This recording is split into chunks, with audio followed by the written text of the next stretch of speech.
Hello, listener. The fact you hear this means you're alive. If you're new here, consider subscribing and comment below where you're listening from. Let's begin the story.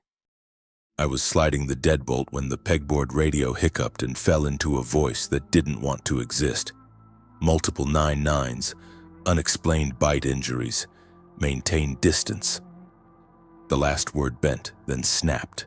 Outside on Parson, a city bus sat diagonally across both lanes like someone had poured it there and forgot to let it dry.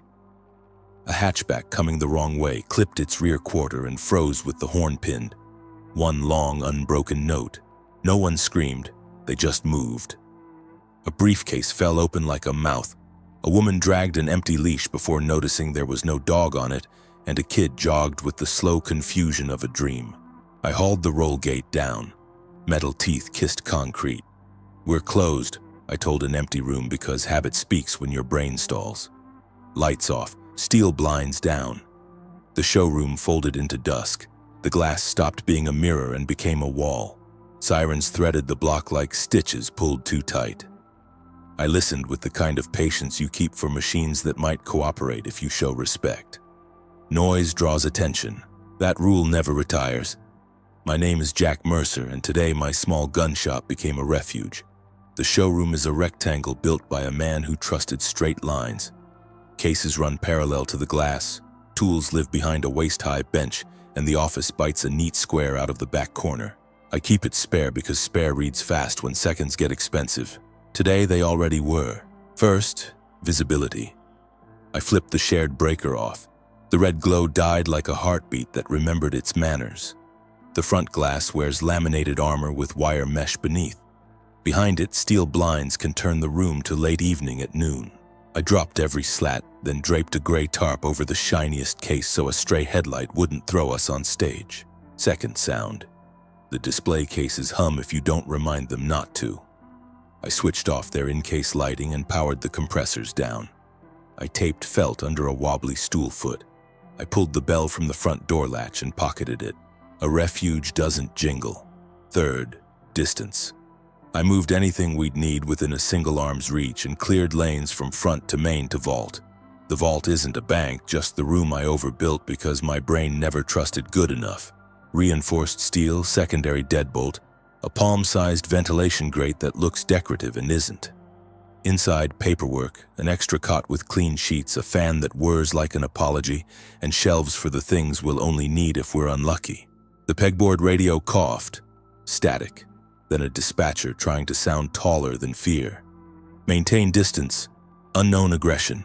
Unknown tastes like metal when it sits on your tongue. I chalked hair-thin witness lines along the back door hinge and the roof hatch flange. Tiny white dashes the eye can read at a glance. Moved/not moved. Blue painter's tape hugged a power pack to the camera tablet. Alley cam left, roof cam right. The alley showed a green dumpster lid cocked like an eyebrow. The roof showed honest blacktop and a skyline that pretends to have answers. I stood still until my breathing matched the building's slow exhale.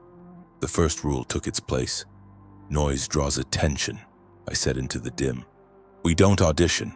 The second rule followed it, quieter but heavier. We move like we're already being watched. Keys scratched at the shared side door, the narrow slice of hallway between my shop and the cafe. I moved fast, cheek to wired glass. Ava stood there, smaller than usual, hair yanked into a rough knot, green apron twisted like a flag from a country that lost its borders overnight. Her lips shaped my name. I popped the bolt and pulled her inside before the second key could think about turning. The radio's eating itself, she said, her voice too bright from holding her breath. Music, then static, then some guy saying bite like it's in the forecast. She lifted her phone. This thing keeps trying to show me yesterday. We're quiet, I said. Quiet helps. We do the simple things and we do them well. She nodded like the word simple had a handle she could hold. Tasks are rope.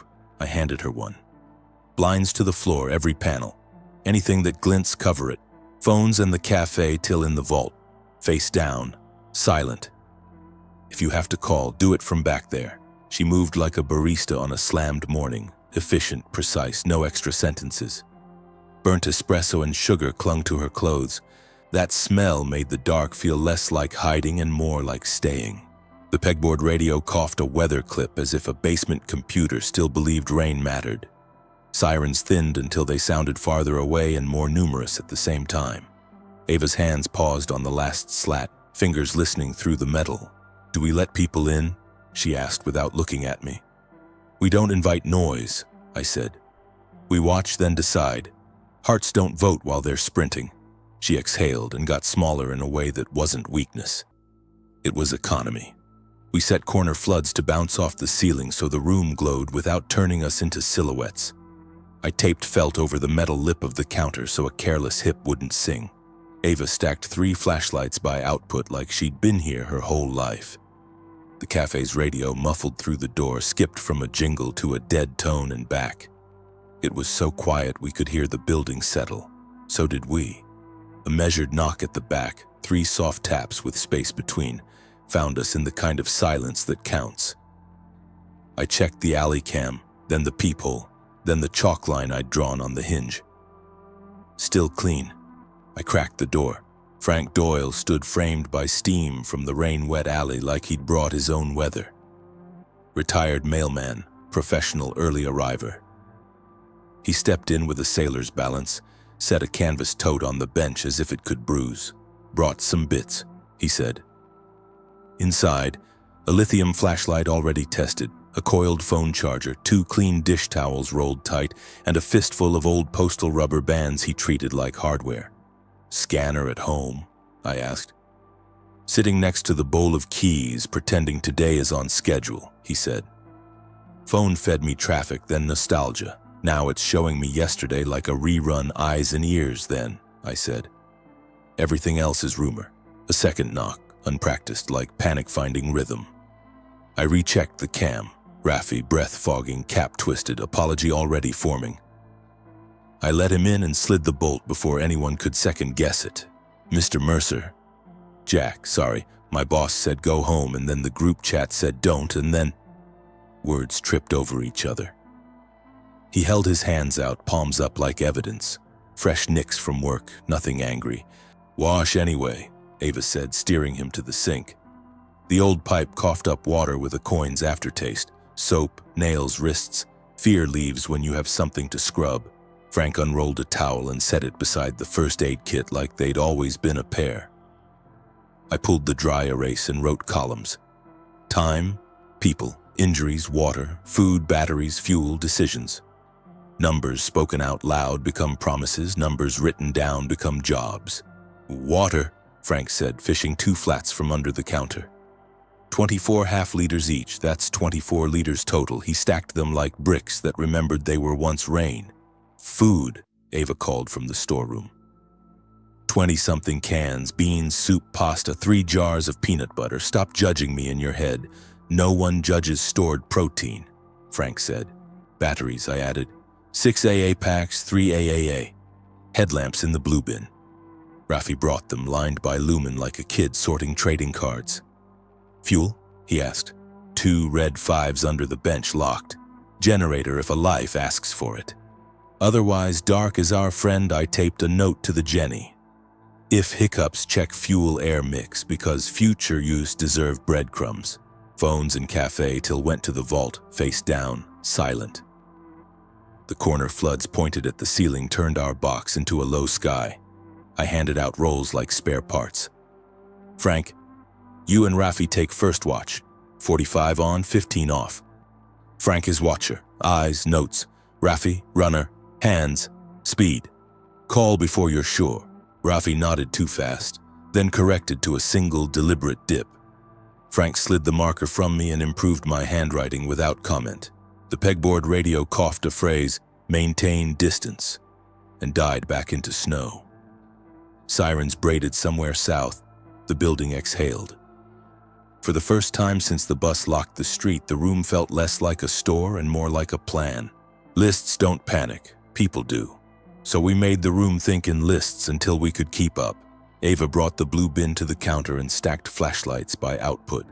Lenses wiped with a bar towel until they stopped trying to throw glints. Rafi laid out duct tape, zip ties, a multi-tool, a roll of gauze, and the cafe's spare nitrile gloves like he was setting up a magic trick that ends with nobody bleeding. Frank squared the whiteboard into the light and put a small dot after each heading, the kind of punctuation that tells a room you mean it. Batteries, he said, opening blister packs with the patience of a locksmith. 6 AA, 3 AAA, headlamps 4. He thumbed each switch, nodding when the beam found the ceiling and made a clean, quiet circle. Water, I said. We're not rich, but we're not broke. 24 bottles lined into 2 ranks. I wrote 24L on the board and underlined it once. Rule: 1 bottle per person per 4 hours unless it's a medical thing. Food, Ava said, hauling out cans. 4 chicken soups, 5 bean soups, 6 pasta shapes, 3 corn, 2 peaches that look optimistic, and yes, 3 peanut butters. She set the jars like trophies. We ration by morale as much as calories. First aid, I said, snapping open the red kit. Scissors, triangle bandage, saline tape, sterile pads, a foil blanket folded thin enough to insult its promise. Ava added her towels. Frank contributed a strip of those ancient postal rubber bands. They can hold gauze in place if tape sulks, he said. Fuel, Rafi prompted, pointing to the bench. I knelt, checked the bracket on the generator cans. 2 5s stabilized last month. We rolled the generator forward, grounded the frame, and pulled the cord. It coughed, caught, and hiccuped once like a stubborn smoker. Frank's eyebrows went up 1/2 centimeter. I shut it down and wrote a taped note on the handle. Run only if life depends. If hiccups, check air mix. Light discipline came next. We kept the light indirect. We planted 2 portable floods in opposite corners and aimed them at the ceiling so the glow washed down the walls. No beams to cut us into silhouettes. I walked the front and took the knee-height angle through the blinds. The street offered shapes without faces. Good. Sound, I said. If it clicks, cushion it. Ava taped felt under the stool foot. I pulled the bell off the door latch and pocketed it. A Refuge doesn't jingle. Rafi tested the glass case lids. They groaned, then learned manners after a dab of silicone from the drawer I label Tiny Miracles. We set quiet alarms. From a tin of old screws and 2 empty seltzer cans, Rafi and I made chimes that didn't scream, just cleared a small throat when disturbed. A single nut in each, barely enough to speak. We balanced them on the alley fence where a brush would coax a high, polite ring. I strung hair-thin thread, white, almost imaginary, across the back hallway at ankle height, the end wrapped around a thumbtack and tied to a paperclip resting on a saucer. If someone brushed it, the clip would kiss the saucer with a sound your bones notice even if your brain doesn't. Communications, Frank said, because he's the kind of man who knows that word belongs on a board even if you hate what it brings. The pegboard radio spat a weather jingle like a ghost refusing to retire, then flattened into a voice that had an air conditioner behind it. Shelter sectors, marshalling points will be... Static braided the rest. I wrote, shelter sectors? Marshalling points? And drew a box around it, then underlined question mark. We don't bet on rumors. Watch rotation, Frank added under the main headings. 45/15. Watcher/runner. He wrote our names into the first 2 slots with clean block letters. Watcher writes, runner acts. Runner calls before thinking he needs to. Mobiles? Ava asked herself, already moving. She gathered phones in the cafe till and walked them into the vault, stacked them face down on the shelf beside the radio like we were shelving lies where we could keep an eye on them. The vault fan ticked as it turned, apologizing for air. We tuned the room to quiet. I chalked witness lines on the back door hinge and the roof hatch, hair-thin dashes that tell the future if the past was bothered. Rafi coiled extension cords into figure 8s and hung them high. Ava set a bottle of sanitizer in the doorway like a small ritual and wiped down the faucet handles because panic puts fingerprints everywhere. Rules, I said, tapping the board. 1. Noise draws attention. 2. We don't silhouette. 3. We don't open the front unless the decision wears the word must. 4. Inventory is a promise. We don't say numbers we won't defend. Frank capped the marker with a quiet click that sounded like agreement. The shop felt less like a place that sells things and more like a machine that makes time. Outside, the bus horn finally died, replaced by a silence that held too much. Inside, the whiteboard glowed like a small, stubborn idea: make order faster than the world can unmake it. At 7:52 by the clock that only lies when the power does, a new rhythm started on the roll gate. Not fists, palms flat and confused. 3 sets. I took the periscope view from knee height through the blinds, a lesson from old field work. See without becoming a shape to be seen. 3 figures stood too close to one another and too close to the gate. A middle-aged man held a nylon leash with a brass clip and no dog. The end dragged the concrete, making a dry zipper sound. His eyes drifted like dandelion fluff. A teen in a college hoodie had mascara pooled under both eyes, a raccoon mask drawn by tired weather. Her mouth moved around words that didn't assemble. Closest was a woman with a wire grocery trolley stuffed with blankets and something that thumped like books. She pressed her forehead to the metal, then leaned away as if the gate were trying to remember her. "Hold," I said, not because anyone was moving, but because words build rails. Rafi's hands hovered at stomach height, ready for work his brain hadn't chosen yet. Ava kept her breath shallow and her shoulders low. Frank's thumb rested on the scanner toggle like a promise he'd keep if asked. The man with the leash tapped again. 1, 2, 3, uneven, like he was asking the metal to repeat itself more slowly. When the horn of the wrecked hatchback finally ran out of bravado, the street seemed briefly wider. Then somewhere to our right, a crosswalk chime, blind-friendly, metronomic, cycled. All 3 heads turned toward the sound at once, as if necks were compass needles and someone had moved north 2 inches to the east. They drifted that way. The cartwheel squealing a thin, unhappy note. The girl clipped the man's shoulder and didn't apologize to him. She apologized to the air, a reflex that remembered society when the rest of her didn't. The moment they cleared our slice of sidewalk, I let the blind fall back into place and felt the tiny push of breath I hadn't known I'd been holding.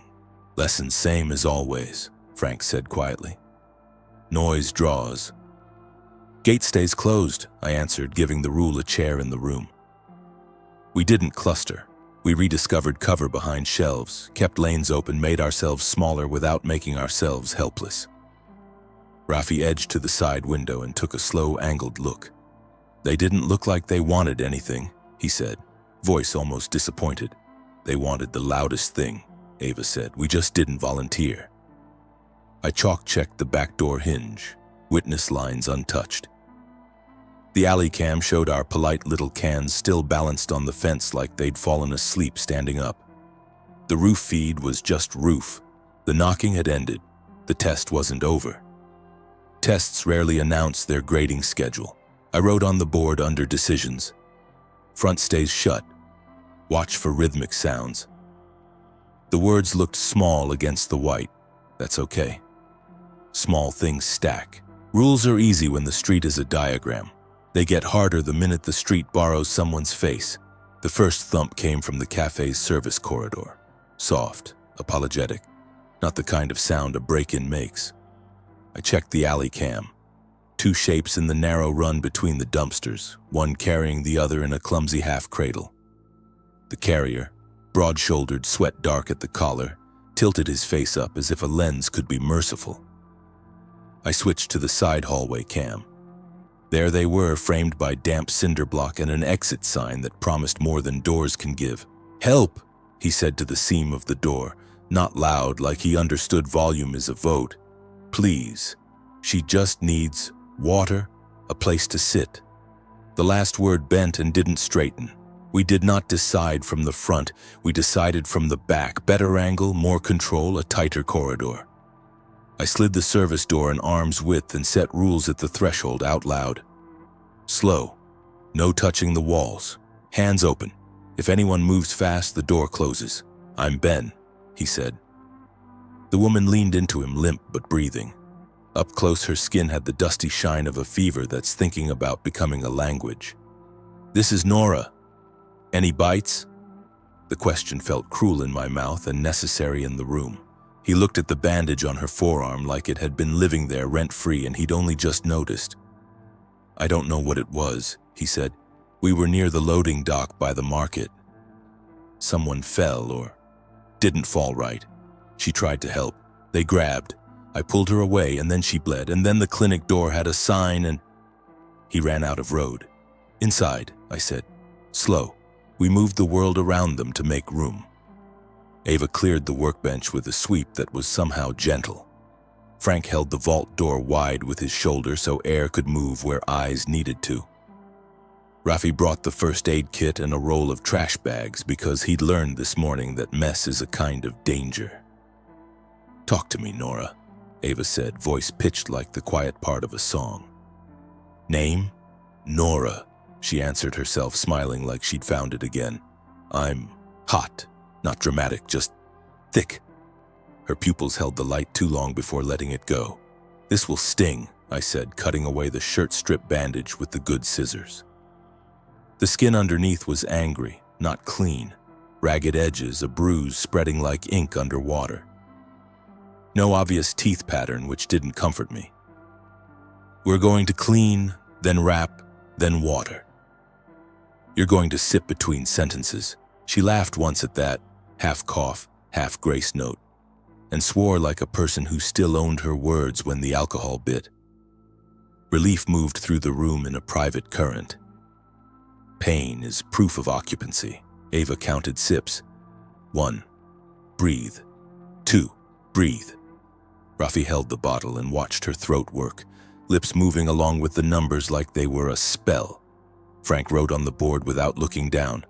"Nora, 1218, cleaned, rewrapped, water X6, warm but not burning, oriented X3.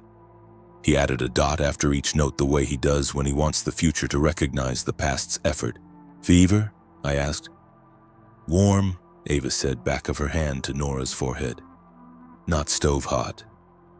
"Isolate," Frank said, soft but firm, tapping the word on the board like a bell. Comfortable for her. Comfortable for everyone else with that choice. We moved her to the cot in the vault. Door open for air, fan whispering its apology, a clean sheet that made the room smell like detergent instead of panic. I set a chair just outside the threshold where a watcher could sit without being in the way if a door needed to swing shut faster than plans prefer. Ben's hands floated at chest height, palms up as if the universe had requested proof of his intentions. "We'll go when she can walk," he said, then blinked like he'd heard the sentence and didn't believe it. "When it's better out there?" "You stay," I said. "Until staying becomes the wrong answer. We decide together. That's the deal." The words sounded bigger than the room they needed to. Ava drafted a tiny chart. Time/temp/coherence/fluids. Rafi added pain with a question mark because you can't measure it, but you can respect it. Ben sat where the chair told him to, every part of him trying not to be heavy. Outside, something brittle cracked, pharmacy glass surrendering to heat or hurry. And the street rearranged itself around that sound, bodies turning in unison like sunflowers find the light. The lesson arrived again wearing a new coat. Noise draws attention. Inside, Nora closed her eyes and opened them and found us still there. That's worth more than medicine sometimes. Dusk started early, the kind that comes from smoke more than sun. Across the intersection, the pharmacy that had changed logos 3 times without changing prices flickered. A warm rind of orange formed along the window frame before the glass sighed and failed. The pop wasn't loud, but it was decisive. 9 heads I could count through the blinds pivoted toward it like puppets that heard their cue. They didn't sprint. They drifted with purpose, pulled by heat and sound the way filings find a magnet. A man in a church suit jogged in with a red extinguisher, pulled the pin like a hero in a pamphlet, and learned in 2 breaths that pressure and panic don't mix. The cone of white missed the base, dusted the door frame, and he backpedaled into the curb. He got up. We let our hearts put the cheer in a pocket and save it for later. I wrote on the board, "Glass pop, draws 9. Fire draws more." Ava dimmed our corner floods a notch, then checked the alley cans with a look. still balanced. The little paperclip on the saucer in the back hall hadn't kissed the china. The scanner found a voice that sounded municipal enough to have fluorescent lighting. Marshalling points. Sector designation. Avoid contact with aggressive. Static stitched the sentence shut. Rafi wrote, "Marshalling points." "Where?" In block letters, underlining the question mark until it looked like an artery. Ben watched the street without standing, hands on his knees, weighing the physics of carrying Nora against the physics of staying put. Nora blinked into the fan's slow sweep, smiled at nothing, and asked the time as if time were a pet we kept somewhere good. The city didn't fall. It revised itself word by broken word. We stayed small and readable, a paragraph the street could pass by. We started the clock, 45 on, 15 off. Frank took watcher, Rafi took runner, Ava and I ran the middle. Ben sat vault side, a sentinel made of worry. The rules pinned the hour to the board so it couldn't slip. Watcher's job, collect, don't interpret. Frank wrote in a calm line, 1805. 6 figures at Parson and Lily. Drift east after glass pop, 1812. Dog barking once, no repeat. He added tiny dots after each note, the same dots he used to mark mailboxes he'd already served. Rituals don't retire. Runner's job, hands and speed. Rafi fetched, taped, moved what needed moving before anyone asked. He recoiled a cord just because it looked like a snare for the wrong ankle. He tested the roof hatch witness line, then the back door chalk, both still clean. "If I miss something we can fix," he said, "I call." He lifted the radio toggle a millimeter, then set it back down like a promise. Ava portioned water with a nurse's math. 1 bottle per 4 hours unless it's medical. She slid a foil blanket under the cot sheet to bounce Nora's heat back without insulting her with tinfoil on top. "Comfort is medicine," she said, and gave Ben a job. "Count sips, not seconds." My 15 wasn't a chair. I walked lanes, front main vault back, felt pad secure under the stool. Case lids quiet, paperclip still flirting with the saucer, not married. I put a dab of silicone on a hinge nobody else would have noticed and felt like I'd bought us another inch of luck. The building settled into our breathing. Even the cafe side, usually a chatterbox, stayed sealed. I wrote one more rule on the board beneath the others. Write first, worry later. It helped. Maps make fear small enough to draw around. I flattened the community fair handout on the bench with 2 scrap rails and a palm. Pencil tapped the alley like a heartbeat. "Route A," I said. Alley to Sullivan behind the mini-market with the blue awning, cut the service lane, then through the duplex courtyard with the split oak. I sketched a thin gray snake between rectangles. "Gap in the laundromat fence," Rafi said. "Left side near the dumpster. You have to turn the panel outward first." "Route B," Ava added, fingertip landing on the school. "Past the yard. If the stadium tests the floodlights again, we move in their shadow. Cross at the mural, not the corner. No glass underfoot there." "I Route C," Frank said, tapping a block most people forget. Backlots behind the tire shop, hop the short chain, then the service alley behind the tax office. Less line of sight, more trip hazards. I penciled tiny ears where machines made rhythm. Crosswalk beeps, traffic light clickers, the ice machine that coughs behind the deli. We labeled problem doors and friendly hedges. Ava marked porches that never light even when motion begs. Rafi circled a shed roof he'd used once as a shortcut when rains flooded the cut-through. "Jump's ugly," he said, and works. On the board, Exfil, A, B, C with arrows to if-then notes. If glass keeps popping east, favor B. If alley stays quiet, A. If roof hatch line breaks, reassess everything. Ben watched the pencil and tried on the weight of each line like a coat. "We're not going tonight," I said. "We're making doors for later." "Later's a place," Ava said, and underlined the word later on the board. Seeing it on the board helped. Maybe that was enough. Either way, the map stopped being paper and started being an option. The scanner decided to be helpful in the way a cat brings gifts you don't want. Static, then a throat cleared by fluorescent light. "Citywide. Shelter sectors activated." Citizens are advised to seek nearest marshalling point. The sentence turned to cloth midair and tore. A different voice broke in, younger, reading from something laminated. Avoid close contact with individuals exhibiting, biting, raking, or perseveration on targets. Perseveration is a big word to throw at a scared street. I wrote it anyway. Words become handles. Ava hovered by the vault shelf where our phones lay face down like sleeping coins. If they have sectors, they have maps, she said. Maps we don't have, Frank answered. We don't bet the room on someone else's legend. I tuned left, right, then up a band like superstition could turn a knob into a key. For 5 seconds, we had a clear window. Northbound Corridor 2 will run from Memorial Stadium to the convention complex, flashing beacons. Do not approach barricades without instruction. The rest stitched itself shut again. Rafi underlined Corridor 2 and drew it next to our Exfil arrows with a dotted line. It's something, he said, which is what Hope says when it doesn't want to be rude. Ben leaned toward the vault door. Nora's eyes were open. She watched the fan track its tiny horizon and smiled like the room had remembered to be gentle. Marshalling points mean crowds, I said to him and to the board. Crowds mean sound.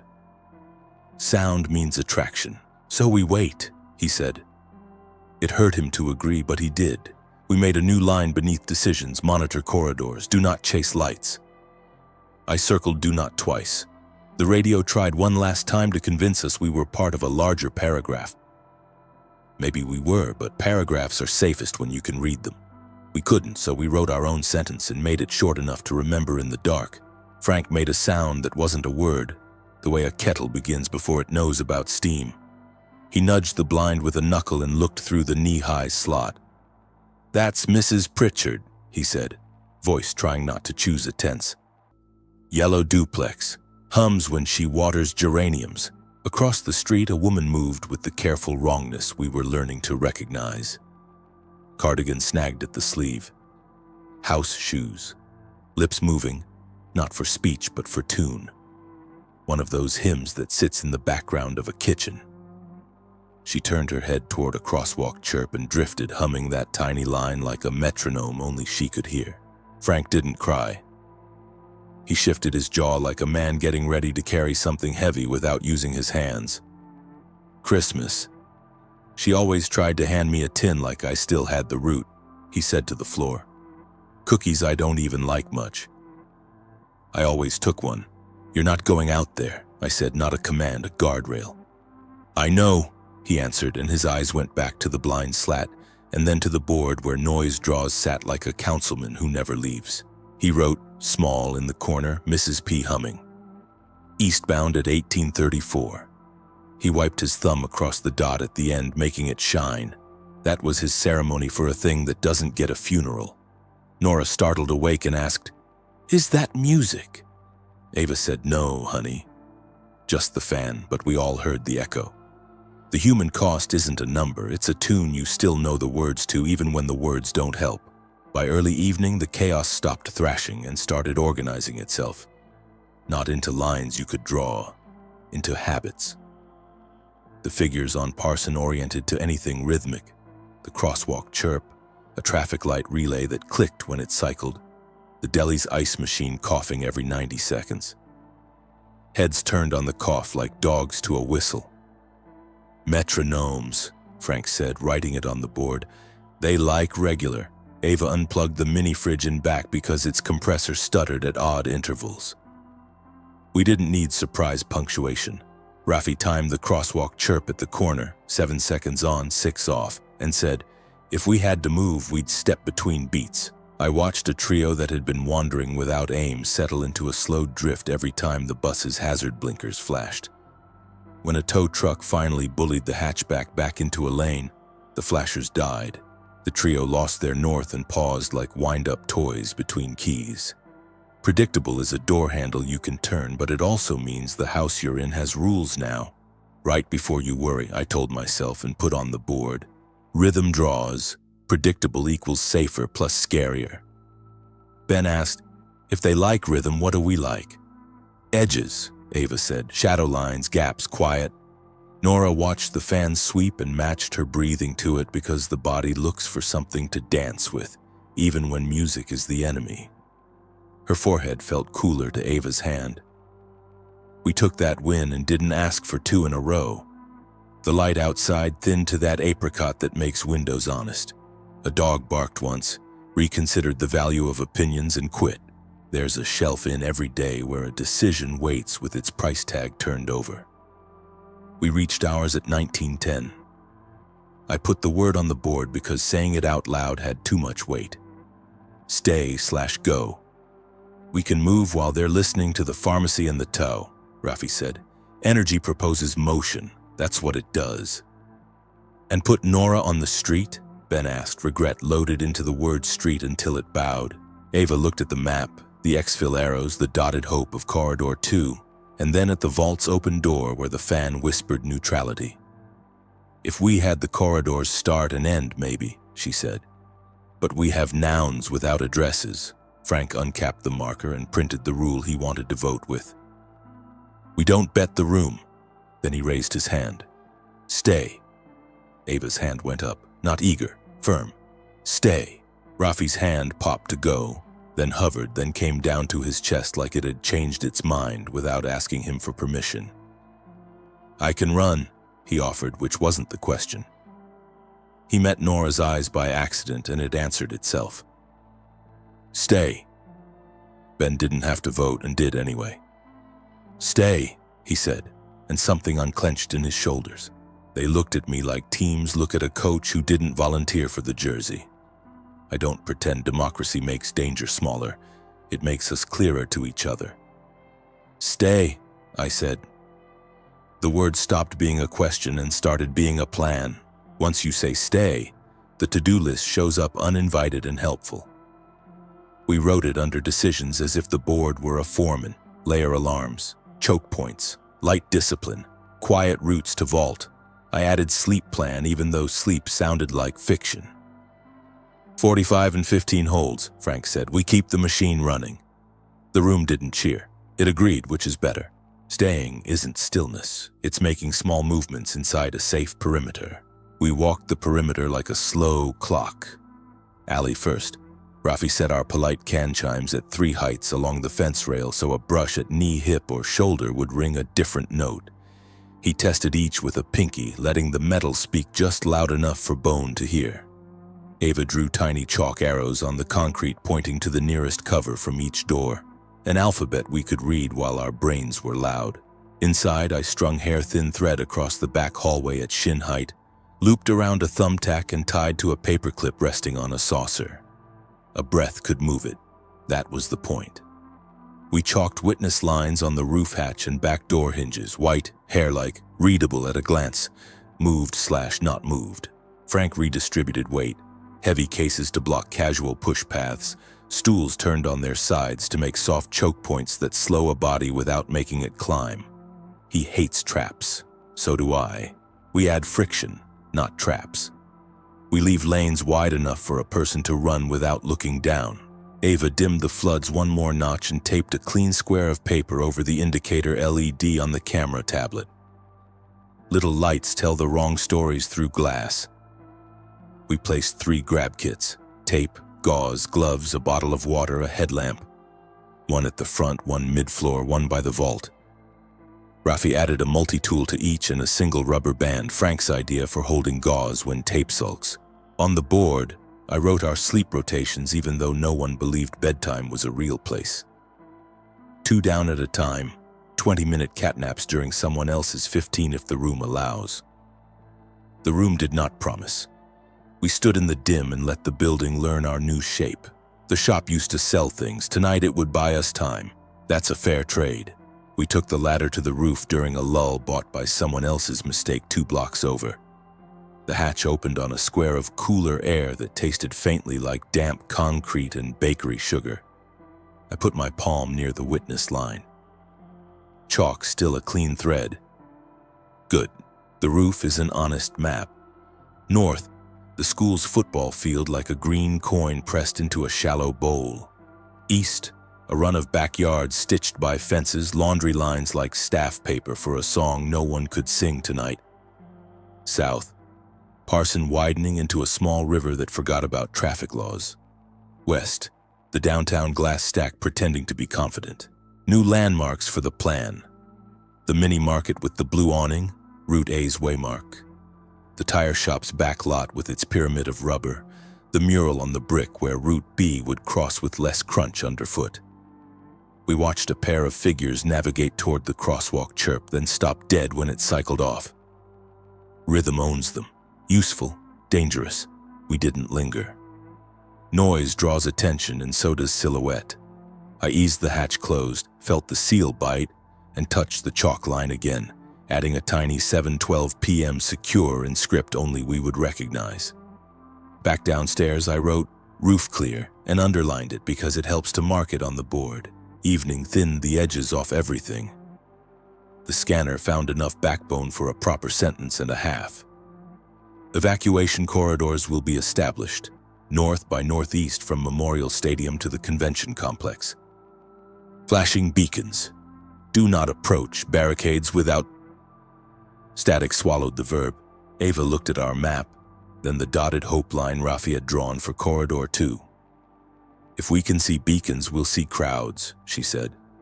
We don't like crowds. Crowds make rhythm even when they don't mean to, Frank added. Ben rubbed his palms down his jeans, thinking of a world where the words evacuation corridor meant good news. We wait for daylight? He asked. We wait for clarity, I said, or for the street to rent its attention to something we don't provide. Nora's eyes opened clearer. Is it night? She asked. Almost, Ava said. Best time to drink water without arguing. Nora smiled obediently and took 2 sips, then another, because Ava's eyebrow can convince the moon to move. On the board, monitor corridors. Do not chase lights. I circled do not twice so the future couldn't pretend it didn't hear us. Far off, the stadium tested a bank of lights.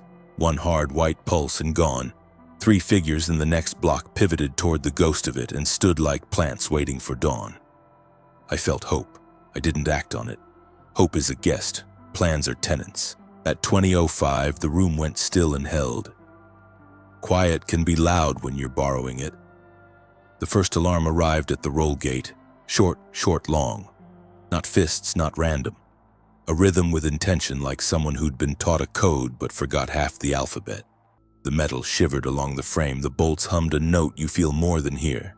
You freeze, I said, unnecessary, because everyone had become furniture on purpose. I lowered to the knee slot and lifted a slat with a finger.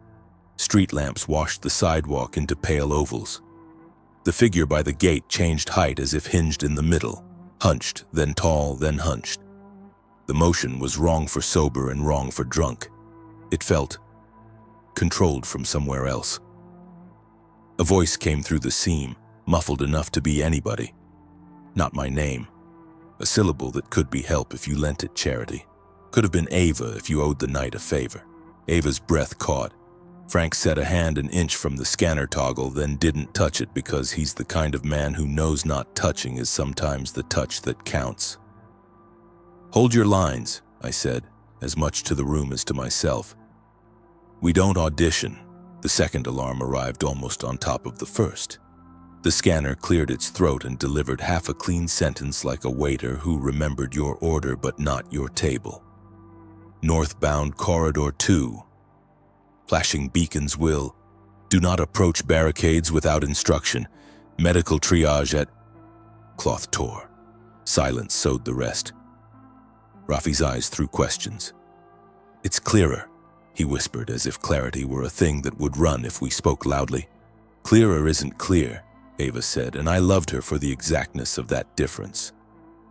The third alarm was the smallest and meanest.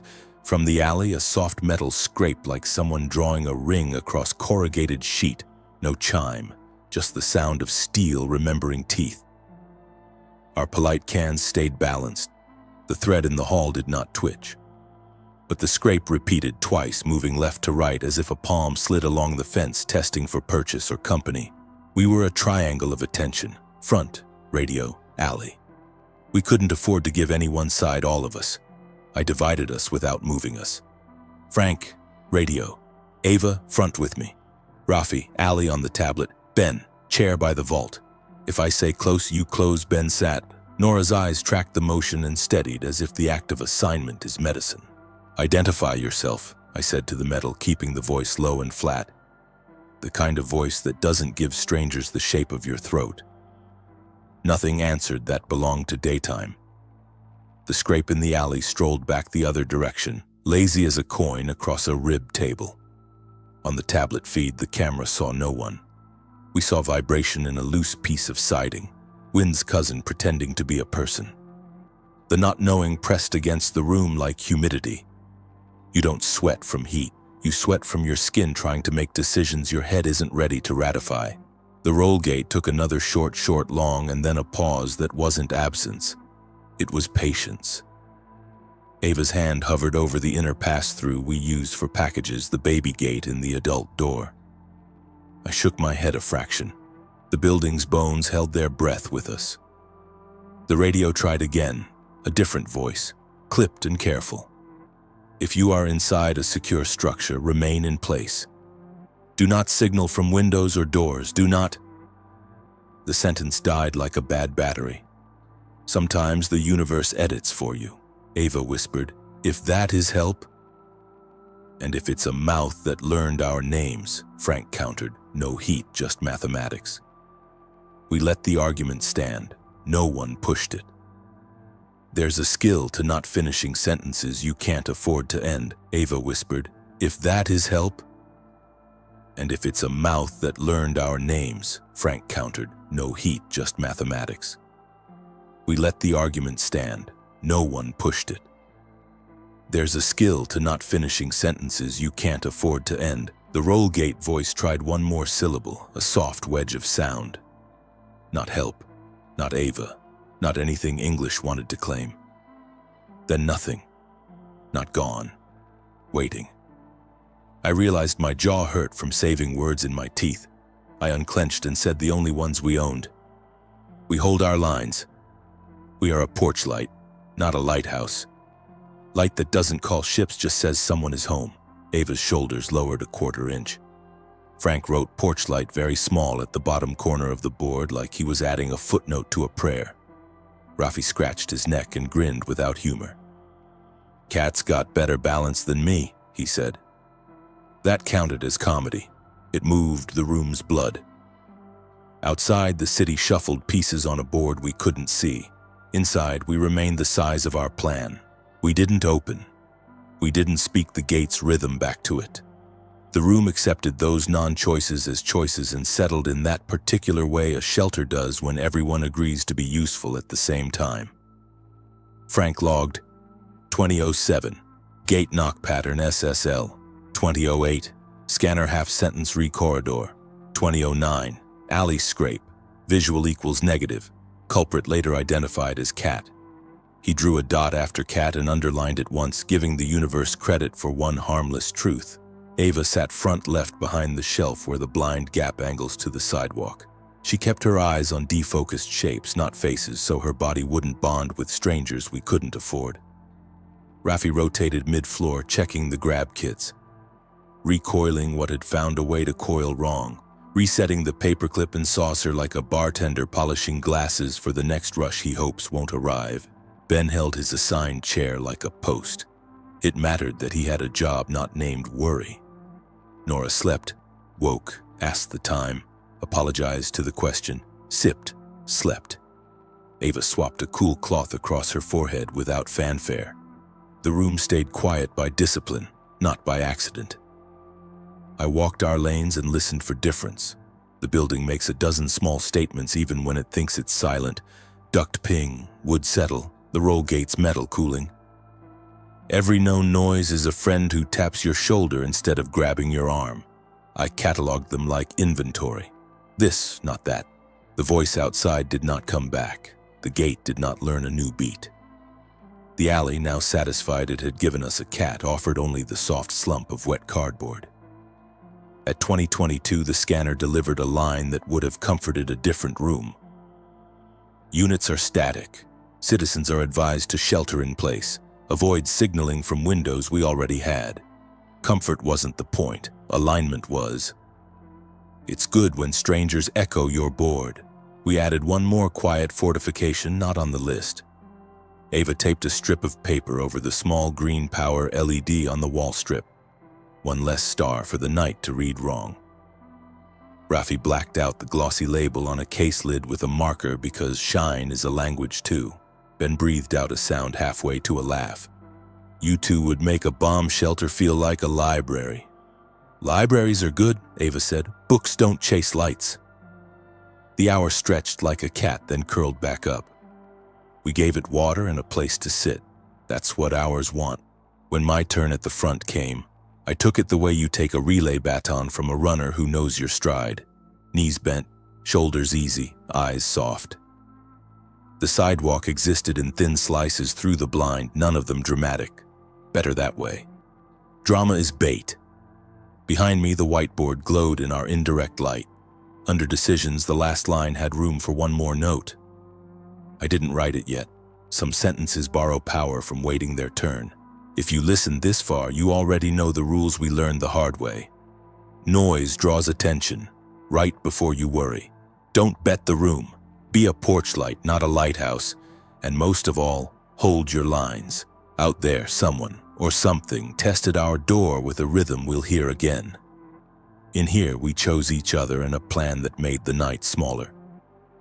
That's how you survive the first page of a new world. One quiet decision at a time. If this story found you, hit like so it can find the next person who needs a steady voice in the dark. Subscribe for more long-form, slow-burn survival tales told from the places we turn into havens when the map forgets our names. Drop a comment. Where are you listening from and what's your porch light? The one small thing you keep on to say, we're still here. I'm Jack Mercer. My small gun shop became the last refuge.